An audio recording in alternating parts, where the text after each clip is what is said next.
And the whole idea is like being a web freelancer or person who manages web freelancers or that sort of company is kind of a big mess.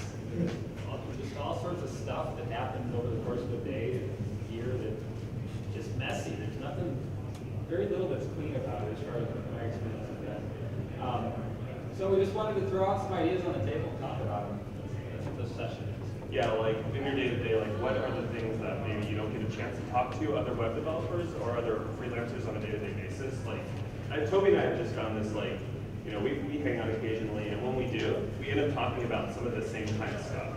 Yeah. So we're talking about, like, how are you finding clients? Or, like, are you trying to break into doing more sort of productizing some of the hourly stuff that you do? Or, like, there's always this sort of, like, same sort of set of questions that we ask, and then we have new ideas, and so that's what we kind of wanted to talk about here today, is like the stuff that's kind of on your mind or along those lines. So, yeah, like things you might want to try or things you've heard about. Last year I learned, I didn't even know it was possible to bill by the day. I learned that last year at this house. Yeah, why don't we just throw a couple up, and anybody have any ideas? Like one that comes to mind is... we should explain like what the rest of the format is. So, so we'll pick like what the top, I guess, 8 things that just Toby and I might decide we think would be good discussions.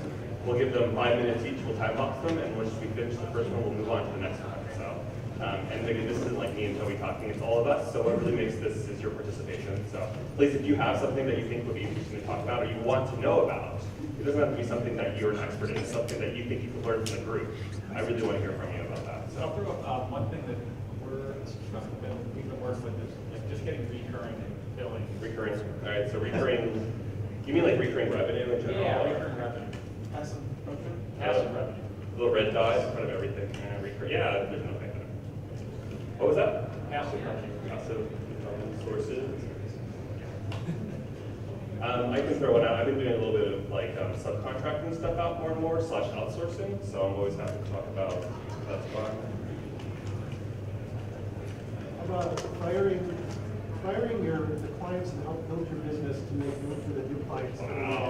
The emotions around that. Cool. Or just firing clients in general. Educating clients so that you can set their expectations. Yes. Educating / setting expectations. Writing up contracts. Contracts, writing. Communicating expectations to decision makers, like you have this project that will take 6 months, I can do it in 4, but you're trying to hire me in 3. So setting those expectations, getting through the recent chain of command issues. How would you, can you phrase that a little more? It's very specific, I'm not going to jump the spot, but like, so. Setting expectations for new leaders? Or specifically for people in like Setting larger expectations for non-technical decision makers. Yes. Yes.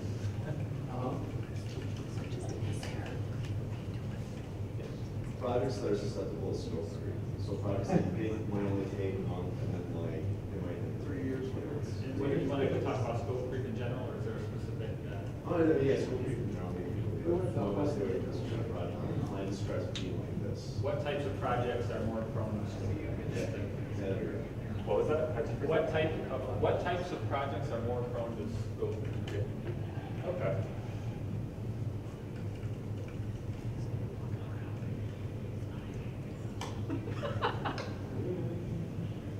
Any other ideas? Started realizing on my own. Sometimes I don't know exactly what PR is part of my job. Like, am I doing public relations work, or am I building a website? And I'm wondering what other people if they sort of volunteer that kind of work. What do you mean by PR? Are you like stuff your client asks you to do, or stuff that you do? Stuff that I would recommend they do be involved in social media. Things like that. So you're building a website. Yeah. What's your responsibility in terms of social media, et cetera? Of the short circuit of the recruiter. Oh, yeah. Ask your previous. Into it.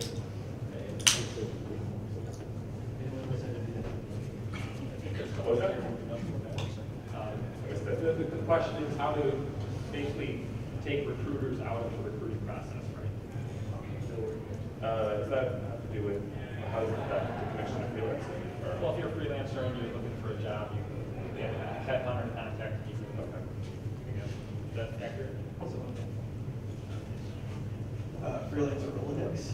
Rolodex, so like prospecting. Well, Other- having a group of people, a team of people that you can go back to projects to, and in that same sense, how to fire one.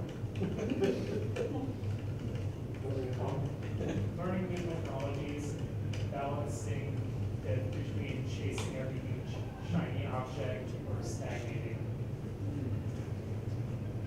Do you mean in terms of like, I think it's important that we keep it kind of constrained to like, freelancing, so like, just could you put the freelance spin on that for me? So what we're talking about like. I mean, if we're talking about web consulting, then say Yeah. like every JavaScript framework that comes out every month, how do you keep up with that? How do you filter it?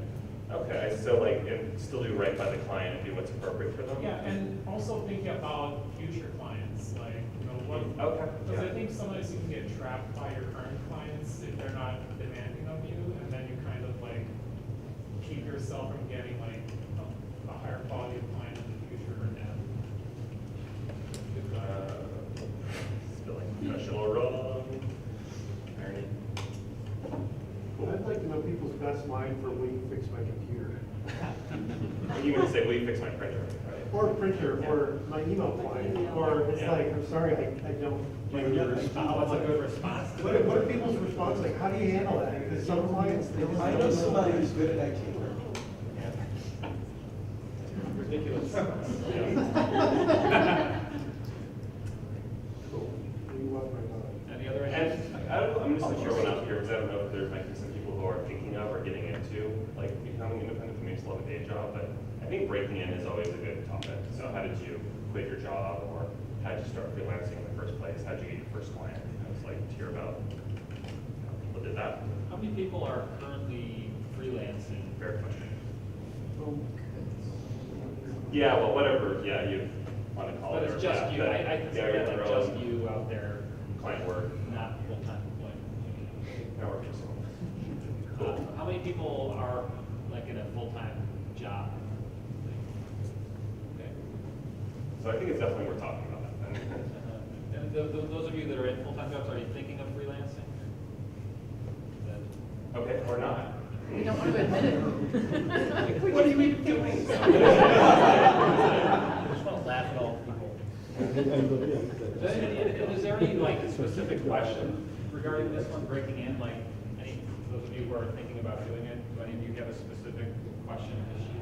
Setting fees or how to, what's this gonna cost me? Right, what to charge? Yeah. Well, the question that always is on my mind, how do you break the chicken and egg problem? I don't have 3 years of Java. So how do I get a job in Java, et cetera? Yeah, it's a chicken and egg problem. I think getting first client, Yep. or slash.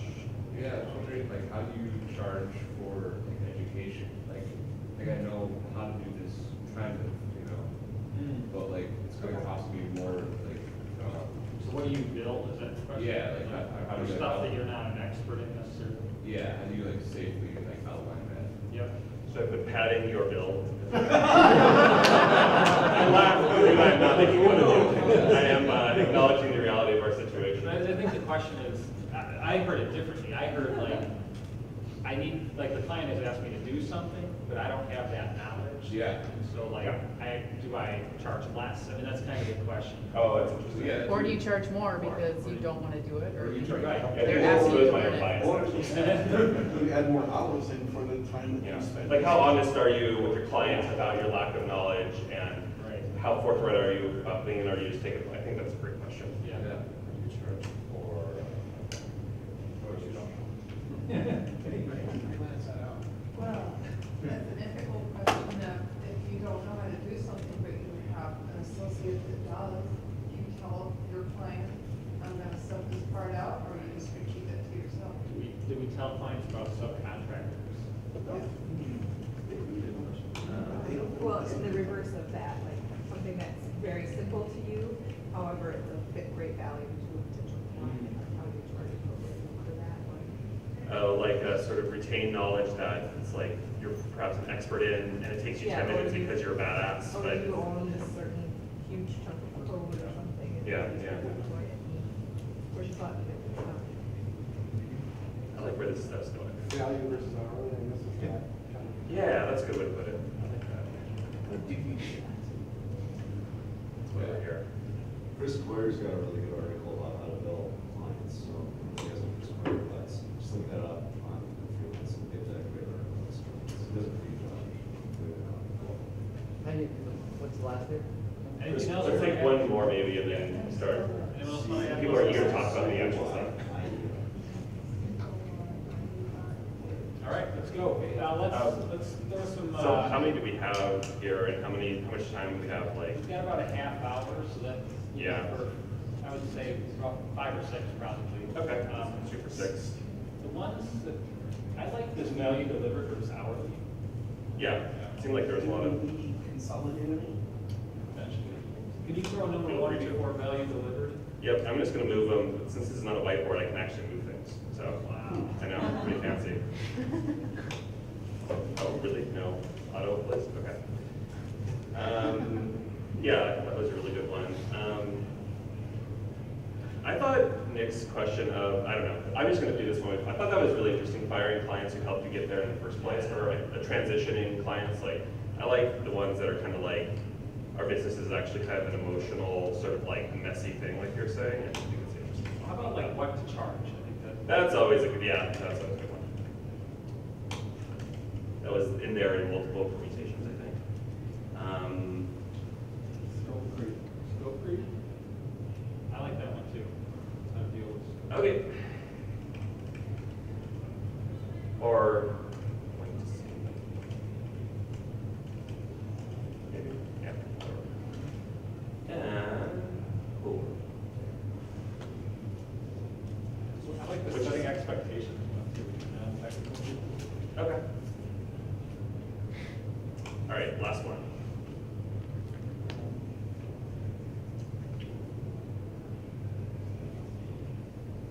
Could we talk about, unless something really jumps out of people, I'm always just curious to hear how people are doing subcontracting, outsourcing. I think it's also kind of come with the whole working with, let's just working with teams of freelancers too. We can kind of combine that into one thing, so.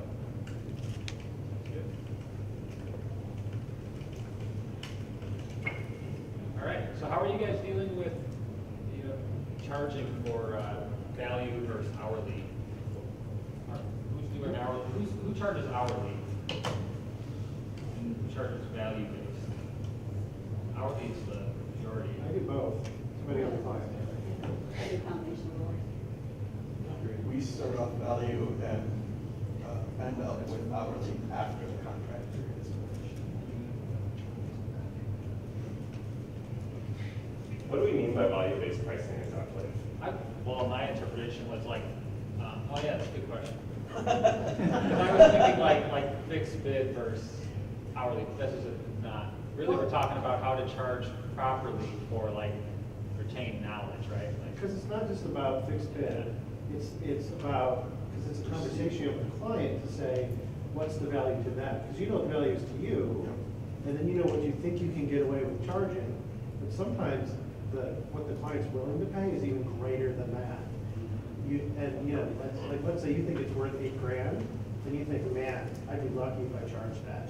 The client's willing to pay 24 because it's that valuable. I've also seen situations where like a slideshow, like clients think it's like really, really hard and like it's really, but then they think this other thing that's really easy is really, or really hard is really easy, whatever, like.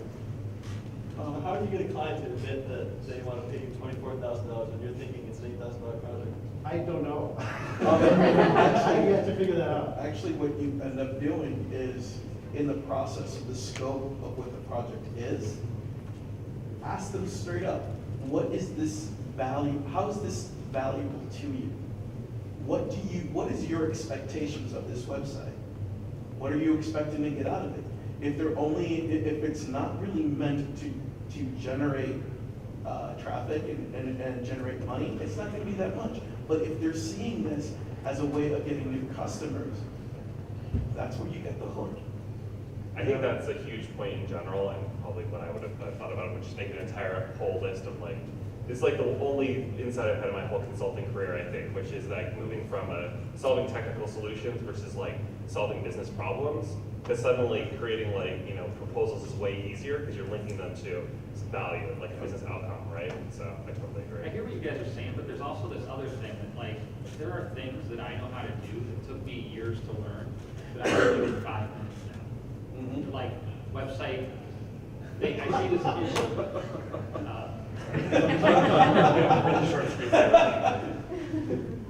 And I like personally, I don't have a problem charging a lot for that 5 minutes. You know. Part of it's just getting over the fear of charging, of losing that client because you thought you charged too much. Isn't that what your hourly is based on, like your entire life of experience? So you acquired 10 years worth of experience, that's why your hourly rates are high, and that's why. And I keep making that case, and I swear, people, there's gotta be a dollar amount that just makes somebody run away, where, I think, I've been doing this for 10 years, I can do most things of value twice as fast as this 4-year guy. And so if I wanna charge a third more, you're getting a great deal, and they run away. I find absolutely true, yeah. There's just like a dollar amount that people psychologically will not pay hourly. But then you hear what their budget is, and it's actually like $10,000 more than you're gonna charge them, actually double hourly they won't pay. See, but the thing is, if you then if you turn it on them and go, you know, oh, you're paying this much for me per hour because of my experience. And then this is what I'm going to do for your business because the website is going to be generating this kind of stuff. We found that they're willing to say yes. You know, and it's one of those things at first we were like, oh, they're gonna buy this. And over time, it's constantly, it's like, okay, you know, we'll bump it up to $3,000, we'll bump it up to $4,000, we'll bump it up to $5,000. And it's like, whoa, these people are paying still. But it's when we started moving the conversation from what we can do for them to what the website will do for them. And that's when that whole dynamic changes.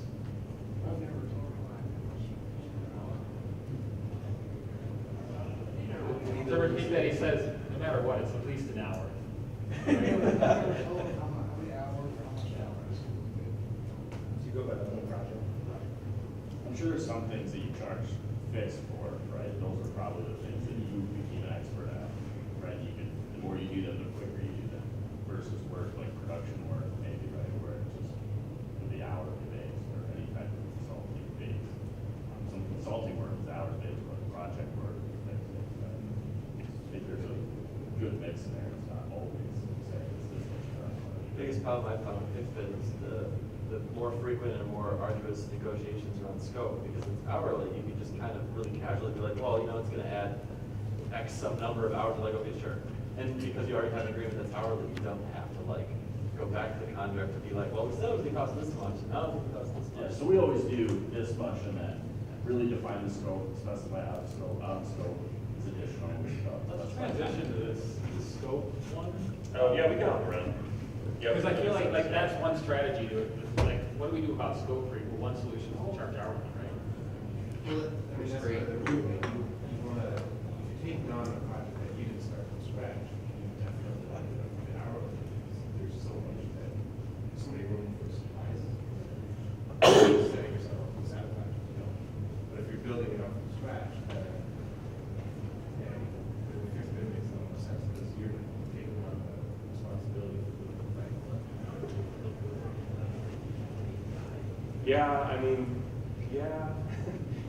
I totally agree with the first part. The second part is like when you're building something from scratch, I mean, you still have to give the requirements for the thing that you're building. And have they been communicated perfectly to you? That always happens. Yeah. It's still I think definitely. the other thing is yeah, so. that we're missing is that software is not, I mean, I say this when I give presentations, the only constant in software is change.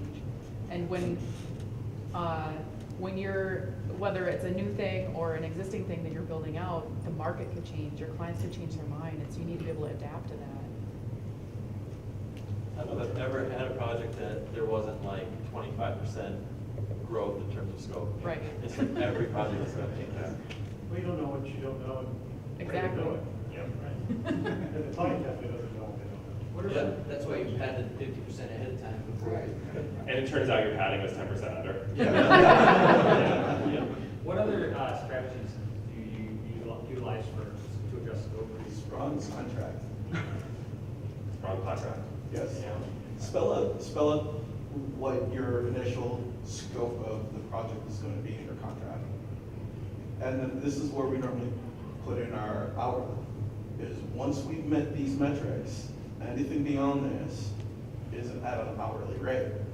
And then when they start with their scope creep, we're like, yeah, you know what, we'll charge you back. You know, that goes on to the hourly rate. And you can get a couple, $100, you know. So have you succeeded in like, I used to call it the 1 banana, 2 banana, 3 banana problem where, yeah, certainly there's work that I'm willing to do for $25 an hour, and there's work that I'm willing to do for $50 an hour, and there's work that I'm willing to do for $150 an hour. Those tiers make absolute sense to me and scare the shit out of clients. Has anyone pulled that off? I just charge, well, I was gonna say I just charge the same thing for everything, but it's not necessarily true. But I don't have like this huge stratification, like, I try and get my highest hourly rate like for everything, because I have the experience I have. So it might seem like it's like a 5-minute job, but you can go to do it, and it can be something that I'm only doing it in 5 minutes because I've got 15 years of experience. So I just like, it's just, you get complicated, because as soon as the client hears that lower number, they're never gonna pay the higher number. So it's like, you don't ever wanna like downbid yourself. They hire on the second guy to keep working on the project that you started. And they should extend your contract, and instead they keep on the other guy at 2/3 their rate, not knowing that not to name names, I could have done the work 4 times faster than the new guy. Okay, Daniel, so what's the outcome? What do we do with That client lost $10,000. No, I mean, that decision. but what do you do to, so that's money that you Bitch. lost. I'm saying, what could we do, you know, like, this is like, this is the problem, right? Yeah. Oh, go ahead. Well, it's kind of jumping back a little bit. But like with the scope, with like really outlining the scope, there's gotta be a sweet spot in there, because eventually you're gonna be losing time, and you can set yourself up for some fun on defense against scope creep. But like if you're spending so much time drawing out the scope. But one thing you can what do. would you, is that not worth the amount of time it takes to write that scope? Yeah. So you can charge for doing scope. Like that's one thing I've done is like I even charge for like doing mock-ups of things. I find that's a really effective way to surface sort of like implicit requirements and stuff. And I like there's gonna be like this is so complicated that yeah I don't know what I don't know. So I'm gonna charge you to figure out or for me to figure it out, and then I'm gonna give you the real code for the actual project. We recently had a client, and we had said that we would do 2 mock-ups. We did the 2 mock-ups. They start changing, they're like, look at the first one, okay, do these changes. We submit the second mock-up. Oh, no, but this is great, but no, we don't want this. Can you submit a third mock-up? We'll have to charge you on that. Okay, we'll go with number 2. Let's go continue with that. We have number 6 here. Or I'm sorry, number 5. We have a minute. Well, but if it's a natural transition, we can just go for it. Yes, let's do each. When I think about like contracts, a lot of those times you're dealing with the non-technical people, so they don't even understand what they're signing over, and it's hard sometimes. It's like not always like cut and dry. Even though I had one recently where I wrote like, here are the views we're gonna do, and like I had one view and it included like 3 different page templates, but they had a whole different design for each template. So they're like, oh great, it's gonna do all these things. And I'm like, I clearly outlined it, so like I just think. So what do you guys do for the non-technical people to help them understand what you're doing? Send pretty pictures. Yeah. Mock-ups are, that's been something that's useful for me, especially like low fidelity. I use like this, you probably Balsamic, like use low fidelity mock-up stuff at least to try it it's just such a better communication tool, like explaining things. They have to be able to see it, to see that it's not what they Yeah. were envisioning, Yeah. because otherwise you're talking past. It's not their job to like understand, like to be able to visualize a software system and then like explain it to you. Like that's our job, right? So. But we don't do that up here. Yeah. Yeah. Doing a mock-up that's in HTML, like basically CSS and stuff, and the client looks at it and says like, I don't know, this doesn't look that great, like, because aesthetically, it's not there. So I just feel like it's great now, we have these kind of mock-ups, you create that look sort of hand-drawn, like they look. Yeah. I think that's really effective. Yeah. And it's something that I came to understand myself. It's just like people, if it's too close to being the real thing, like people just, it's like, It's wrong not. color. Yeah. It's ugly. Yeah. But I would also say with the mock-ups, in any form, there's also, non-technical people will misunderstand those as well. Like, so let's say there's a slideshow, they might think the slide's gonna like fade in, when in fact it's doing this, or especially run into this with mobile menus. Like when I provide a mock-up, it's not always clear that it's sliding in, or, you know, like, but to me it's obvious, but to the average Joe, it's not. There's lots of, yeah. One agency that I worked at, we did these tissue sessions very early in the process, if the client was very non-technical. And it was basically sitting down with, every person had just pieces of white paper, and we would just literally like sketch things out. Like that's why we call it tissue sessions. Is, you know, you're just drawing lines, and then they could like draw the way they thought things would flow and work. And, I've never seen that at any other places that I worked, but I felt like that really worked. In those situations where they're non-technical, especially if they're like a, you know, manufacturing like fishing equipment or something like that. They want that stuff. So. Can you share more like about that process? Yeah, that sounds Are you around the table with all the stakeholders? Yep, they would either come into our company, or, you know, we would have to do it, you know, over the phone. Like, we would, you know, just diagram, you know, we'd have on staff with some, you know, art directors would be able to draw things out, and, you know, just so they could get an idea visually of, you know, what they're looking at and where navigation and stuff. And it seemed to work very well. I don't It's like a know why. group mock-up, you know? Wireframe together.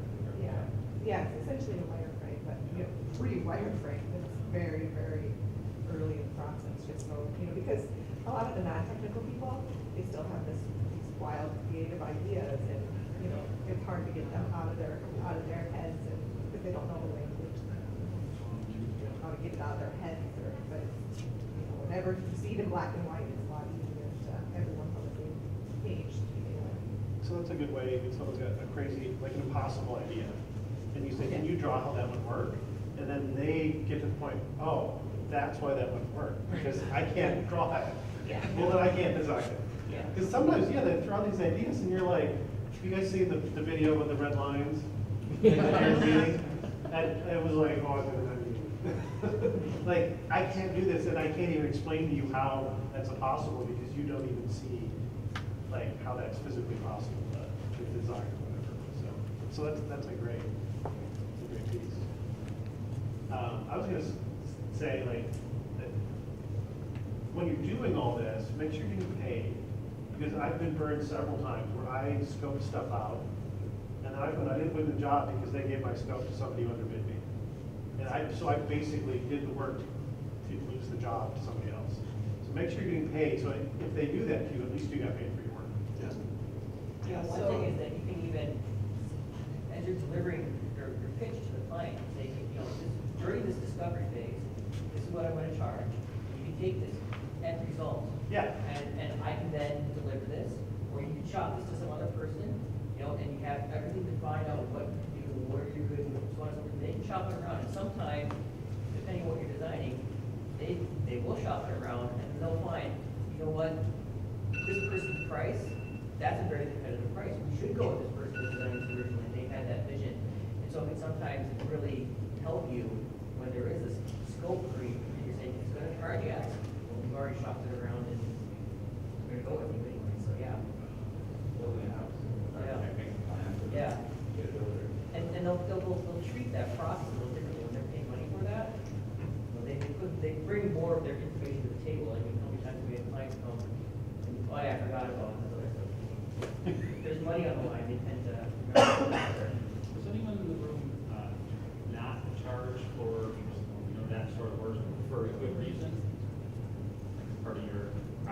I've occasionally not charged for that, and I have considered charging for it because you do end up getting burned, but part of my reason is I wanna build relationships with people, not just a financial relationship with them. So, you know, but there's also like that balance you have to have, so you need to figure out how much time you're willing to spend on something before you need to start charging for it and feel like Depends on the client. you've gotten something for it. Can I suggest Yeah. something? Yeah, You charge them, you set a specific price, it's $200.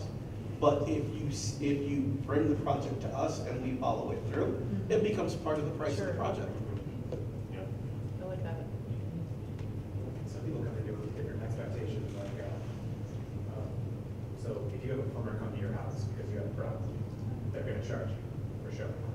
But, sometimes you can call around for, help on your car, or something's broken on your car, and somebody's gonna give you an estimate. I think some people expect this kind of work to give out estimates, and that's gonna be pretty detailed. So I don't know, I think that's kind of the issue. Some clients are just expect this to be free, and then you kind of get off on the wrong foot. So maybe it's a matter of like better public education or something. So you say something like, my fee for the preliminary sketches and mock-up is this, and then if you will allow me to do the rest of the project, then we'll just feed that into the rest of the. Does that work? I wanna know. It does. Does people do that? Cause I've gotten burned If you're too, willing to I eat don't it. like it. I get burned all the time, but it's always one block of stuff. It's not this basis, and maybe I'm doing something wrong that way. Well, I like the analogy of, you pay an architect to do the plans of the house, but then you may not have that architect do the house. So, and I think that'd be very persuasive to the client, saying, well, you know, think of me as an architect for your website, and you can have that plan and have somebody else do it, but I want to be paid for my plan. Use that exact analogy because no one thinks that architects would get principal grade. Yeah, I think it's a really upper end kind of explanation, I think it would work and be persuasive. Hey Toby, you've told a story before about kind of similar to this, where you basically you're consulting, and that's all you're doing, and you're charging for that, and you're building your rapport with your customers in that sense. Can you kind of tell, would you be willing to share that? Yeah, it's pretty much what I've been hearing here. And I think there's, for anybody who's new to the biz, it's totally normal to charge for everything. It's also totally normal to not charge for everything. So I think you just gotta work it into your model. In our case, we charge for everything, except we give you a 15-minute phone call initially, and then everything else is on the clock, and we're just really upfront about that. I would say too, for us, what's worked really well is the initial phone call is not about the project, it's about our process. And like you say, you know, I'm glad you're calling, here's how we work. You still wanna talk? If so, let's meet, and we're gonna charge you for that. So do you charge for, you charge for the initial client meeting Yes. and for giving them an estimate, even if it's like not a massive project? Well, yeah, I mean, we do everything. We'll send out like a really ballpark bid that takes us 10 minutes to put together if there's like a bigger project. So I'm leaving money on the table when I'm sending out. Right. Full estimates. Well, what I would say is like, we always view estimates as, hey, it's just an estimate. Yeah, we just took a quick look. We're not locked in, you know? So yeah, we do that if it's the right project, but it's really like a 10-minute thing. We'll just like blast it out. And if you do or don't charge for that. We wouldn't charge. I mean, if we just want to get a hand at the table, like, so if we get an RFP and we want to deal with it, we'll just send like a big, we have just a page that we just erase the last customer's name, put their name in, change the numbers, just to get a seat at the table, you know? Because we don't think it's worth our time to do our RFPs or that sort of stuff. I have a question related to scope, but do people sort of standardize the amount of iterations or edits that a website is given? Like, you know, you get 3 changes to review this draft, and then it's going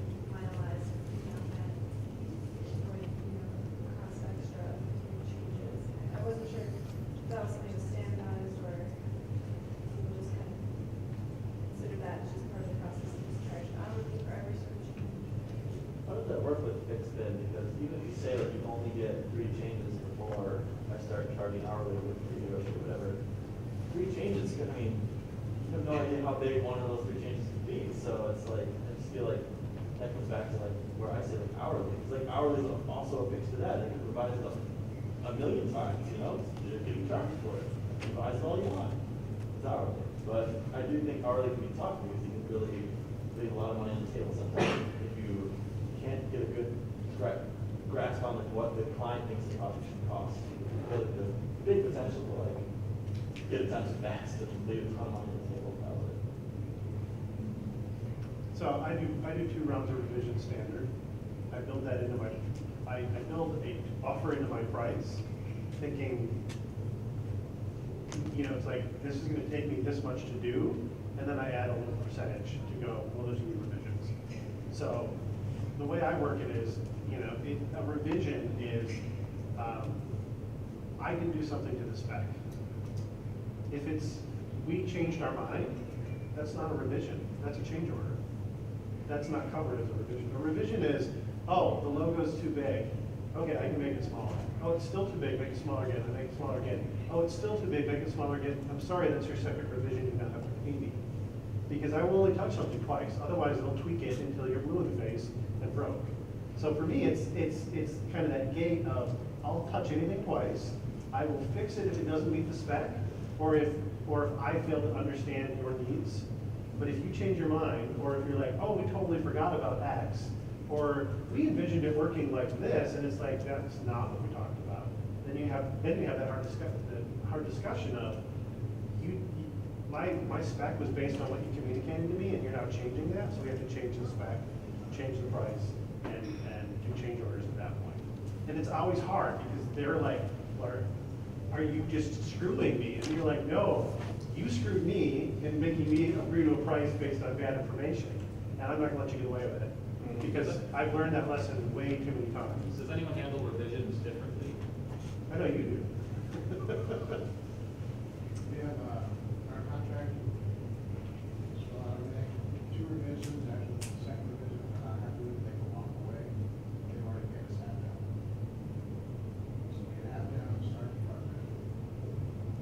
And after the second revision, we don't like it, they can walk away.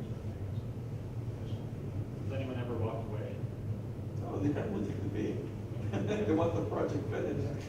I think Nick says something important though, which is if I fail to understand your needs, because I think like part of what I always assume that I'm doing, because I also do 2 rounds of revisions, but part of my job is to listen and to understand what they're trying to communicate to me. And if I just am sucking at that, I can give them 2 revisions, but it's not even close to what they want because I just didn't do a good job. And that's not their fault, and so I only charge, you know, for stuff that, if I failed in doing my job, I kind of. I'm just getting started again after last, not really what design, so I don't know what the current rates are per hour. I don't know what a 5-page website with 2 designers page costs. Let's move to what to charge. Yeah, or if you're gonna do a full website and it's gonna be responsive, Yeah. you know, that's gonna take some time too. I've seen, this is such a weird question, not a weird question, but like the answer. It's so essential, we all want Like, to. I know a guy who could get 20 grand out of anybody. Yeah. Like, How do you? but I can't do it. Like, you know? Well, let's open it up with some ideas on this. There's a minimum amount that I can leave, and if you don't want to pay that, I've already got someone else to pay.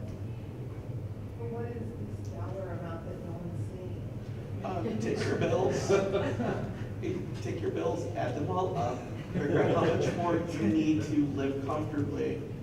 Divide that amongst how many websites you want to be creating. I'm very modest in my living style. Talk to people. You're gonna undercut me. No one can I talk don't to wanna do that. I know I can't charge as much as you, because you have all that experience, it's continuous. Yeah. Right, that's. I have to have some kind of idea. What are people's experience charge a lot of money all the time? It's for sure. The question is, what are the numbers? So what do you the number? Everybody on 3. It's currently developers in the US doing, let's say WordPress, that's where I'm at. It's between $50 and $200 the very low end. Don't charge $100 an hour, at least $75 an hour. I should say, Don't do it. I should say 50 is not like the lowest. I'm just, it's like, in general, I would say 50 is like in the US. It's, Qualify that because that's true on something that's less than 40 hours. But Yeah. if I have a $300 project and I start saying $100 an hour, Yes. it runs great. Or even 10 hours. We discount our rate significantly in 10 Yeah. hours. So we start at 150 and we go down to 100 in 10 hours. I think the lowest I go is like, I have a retainer client, and I think if I did the math, like we don't even agree on how many hours, if I have kind of in my mind what I kind of owe them. I think if I did the actual math, it's around $70 an hour, but it's like, 80 hours a month or something like that. So I'm just gonna say my normal hourly rate, which is $110 an hour. If like you walk off the street with me and we don't have a relationship, and then you just want me to build something on the spot, it's gonna charge you $110 an hour or something. So be curious to hear Josh. So I think an important piece of this is that what you charge is not just about what you can live on, but it is you selecting the type of clients that you want to work with. Yes. I found that clients at the lower end were often sort of fun projects, smaller mom and pop sort of businesses, but they were also often cheapskate businesses that I didn't want to work with. Finding a rate that turned off the cheapskates but kept some of the mom and pops was really important for me staying energized and excited about what I was doing. Go. But that's also, you need a couple bread and butter to pay for the fun projects. Yeah. And it's like getting a couple corporate gigs. You know what? It is great to have steady income. This is that passive aspect that we had before on the list. Trying to figure out how many sites that you need with passive income to figure out how to pay for your server, how to pay for your plugins, how to pay for, all the stuff that you need to for a day-to-day basis. You need to figure that out first. And then you figure out at least, I need 10 sites that are going to be paying me $200 to $500 a year on recurring fees for maintenance, so that I can at least keep my stuff afloat and it's not eating into my pocket. Now, on top of that, okay, how many customers do I need to actually start making income, making some fun stuff? And off of that, how many that I can, give to mom and pop with discounts so that I can actually have some fun at this? And it's one of those things, you've got to figure out all those dynamics beforehand.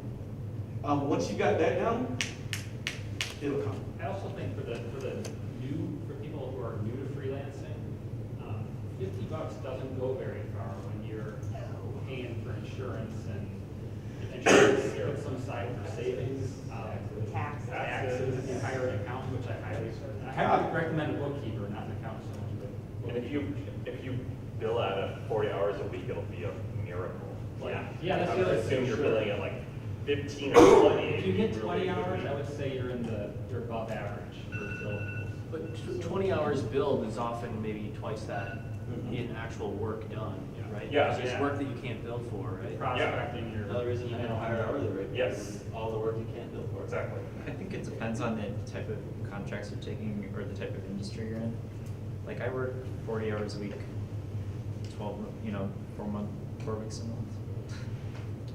We should all become iOS developers, I think.